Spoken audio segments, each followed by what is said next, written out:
Las expectativas de inflación para este año 2018 habían subido y que ya los analistas esperan que este año cierre con una inflación en torno al 22% anual y que estas expectativas se van corrigiendo, se han venido corrigiendo al alza desde el mes de mayo del año pasado, es decir, desde mayo del año pasado hasta abril de este año, todos los meses los analistas han ido subiendo sus previsiones de inflación para 2018.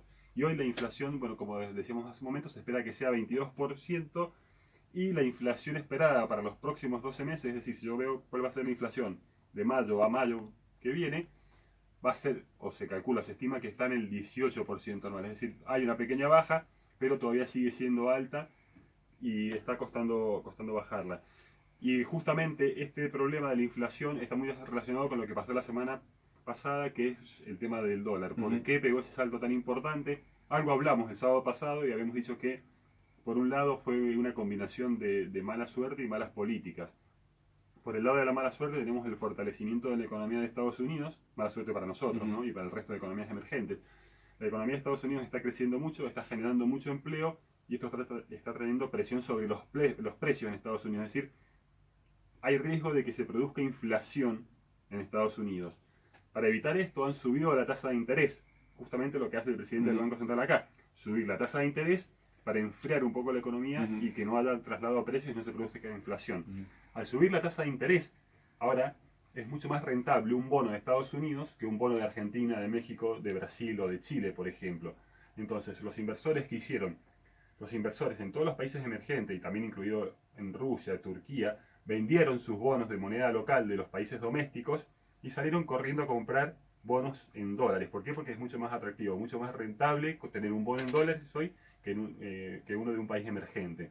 Esto hizo que subiera el tipo de cambio en todas las economías emergentes. Vos recién mencionabas las cotizaciones del rublo, pasó lo mismo en Brasil, el peso chileno, ¿no? También en México, porque el dólar se hizo más fuerte frente a todas las monedas del resto del mundo. Se hizo mucho más fuerte porque hubo una mayor demanda por esa moneda, se valorizó. Es decir, ahora cada país tiene que poner más de su moneda para comprar la misma cantidad de dólares que compraba hasta la semana pasada. Ese fue el primer factor que es el que yo le llamo de mala suerte. Y la mala política viene porque en Argentina lamentablemente estamos acostumbrados a cambiar las reglas de juego mientras jugamos. Cuando los inversores extranjeros que no residen en nuestro país compraron Levax en su momento, hace un par de años, no tenían que pagar impuestos a las ganancias. A partir de la reforma tributaria y a partir de la semana que viene se implementó un impuesto para aquellos que tienen Levax y que no viven en nuestro país del 5%, un impuesto a las ganancias. Entonces, estos inversores que hicieron, para no tener que tributar, vendieron las Levax y salieron corriendo a comprar dólares. Esto hizo subir aún más el tipo de cambio en nuestro país. Por eso Argentina, digamos, salió perjudicado frente al resto de emergentes, porque hubo este doble efecto. Este fue el inicio de la espiral, la semana pasada que continuó esta, donde algunos ahorristas ya medianos, también viendo que el dólar no tenía techo, se preocuparon y salieron corriendo a comprar dólares. Y por eso el dólar cerró el jueves en 24 pesos en Mendoza y en 23 a nivel nacional. Digamos que el dólar aumentó mucho más en Argentina que en el resto de las economías de la región o emergentes a partir de esta reforma tributaria y de ese impuesto a las Levax. Exactamente. ¿Y por qué? Porque en Argentina sabemos, como bien decían uno de nuestros oyentes hace un momento en el WhatsApp, es cada vez que sube el dólar bruscamente en Argentina, finalmente termina trasladándose parte de ese impacto a los precios y esto termina generando mayor presión sobre una inflación que todavía está en el 25% anual y está costando bajarla, de romper ese piso, ¿no? Entonces el Banco Central lo que hizo ayer viernes, antes de abrir el mercado, salió a dar una señal muy clara, muy fuerte a marcar la cancha. Subió la tasa de referencia al 40%. ¿Qué es básicamente eso, Pablo? Básicamente, la tasa de referencia, es decir, el Banco Central tiene una política de metas de inflación. ¿Qué quiere decir? El Banco Central tiene un objetivo que es este año bajar la inflación al 15% y para ello lo que hace es subir la tasa de interés de referencia, algo como lo que pasó en Estados Unidos. Al poner una tasa de referencia tan alta, lo que le está diciendo al mercado, a los pequeños ahorristas, a los grandes fondos de inversión, miren, no se vayan al dólar, porque yo les voy a poner una tasa en pesos de 40%, que es muy atractiva, es muy rentable, quédense con pesos. Esto es para poner un poco de paño frío sobre el tipo de cambio para que no siguiera subiendo el tipo de cambio.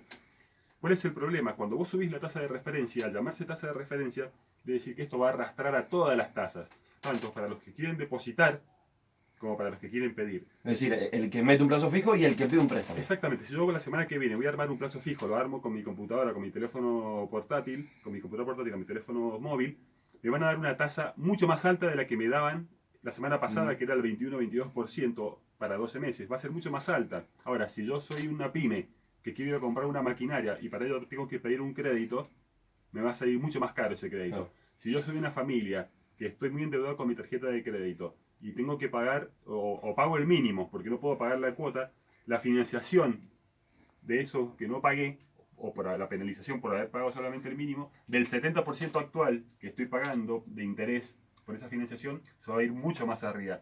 Por lo tanto, esta tasa de referencia arrastra a todas las tasas. Eso fue lo primero que hizo el Banco Central, y también la otra medida fue obligarlos a los bancos a no tener más del 10% en dólares de todo el efectivo que tienen en la sucursal. De esta manera los bancos a partir del lunes van a tener que desprenderse de dólares que tienen guardados. Esto lo que hace es volcar dólares en forma de oferta para comprar. Más baratos los tendrán que vender. Vamos a ver al tipo de cambio que esté, al tipo de cambio que esté en el día cuando abre el mercado. Lo que va a hacer los bancos van a largar dólares al mercado para hacer frente a esa demanda y de esta manera aplacar un poco el precio del tipo de cambio, así para que no siga subiendo el tipo de cambio. Y en paralelo, el ministro de Hacienda anunció, como bien decías hace un momento, una reducción del déficit fiscal para este año. Recordemos que el déficit fiscal primario es la diferencia de todo lo que gasta el gobierno menos todo lo que recauda el gobierno, y no tiene en cuenta el tema de los intereses. Entonces, este déficit, la meta para este año era de 3,2% del PBI, ahora se redujo a 2,7%. La señal, básicamente, a los mercados que está dando el ministro con esta noticia es decir, miren, voy a ir más rápido con la reducción del déficit fiscal.